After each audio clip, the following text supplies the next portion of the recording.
What up, y'all? So today we're going to show you guys how we mix our microgreen compost. We use Roots Organic. We use Roots Organic, the 707 formula.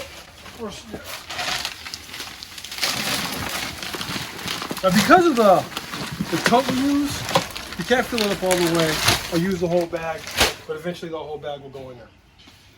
We also use a coconut core. This time we're just using a straight cocoa.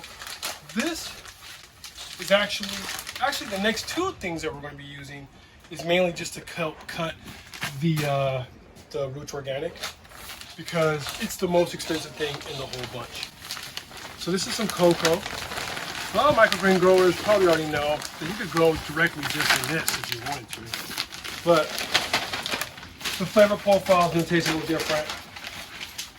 Or the flavor profile will be different, and I find you get way more when you start adding compost. The last thing, I like to add some more perlite into it. I normally will add right about anywhere from about 3 scoops at 85 ounces a piece.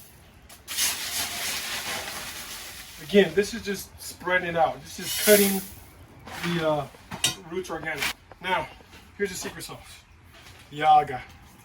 Seeing that these guys are already like a blended compost, we're kind of blending in, already blend. Or actually, to be honest with you, it doesn't really matter how incorporated all this stuff kind of gets, just because a lot of these elements are already in the Roots Organic. I'm just adding more to them.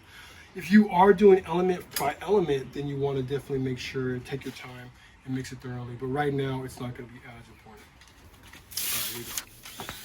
Keep in mind, y'all, for this mixture, the most important thing for me is to make sure that I get compost into every one of my trays. And seeing that I'm using 3 cubic foot of Roots Organic compost to pretty much just, let's say a little over 2.5 probably cubic feet of everything else, I'm pretty certain that the organic matter that I want is going to meet its destination. Pretty much it, Joe. Then we just repeat. Now, if we had a bigger tote, this would be a lot easier to do. But as you can see, it does a pretty damn good job. And it makes it to where we're not in here doing what I was just doing right now with my hands. Just makes it a lot easier. So now for the last part, we'll go ahead and just do the exact same thing. More of the Roots Organic in.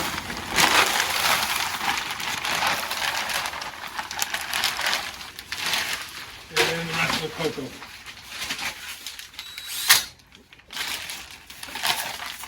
I'm not going to worry about putting any more perlite into it. I mean, I guess you can, but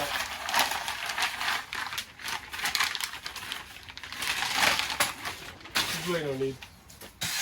Doing this in halves also allows you to alleviate any would-be pockets of peat moss or perlite. I really do find when you mix half of the bags at one time that you really do a really good job of incorporating the way that I can kind of tell the whole mix. Is because these big ass pieces of perlite are popping up. So that's how I can tell I'm kind of incorporating it, because these are different than the small little pieces that you find in the Roots Organic. So that's pretty much it, y'all. The bigger the tote, I find, of course, the easier the job. But now you pretty much have a pretty decently compost mix for microgreens.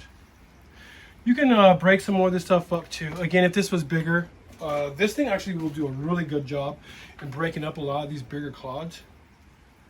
But unfortunately, the tote we're using is just a bit too small. Hope this helps y'all. Peace.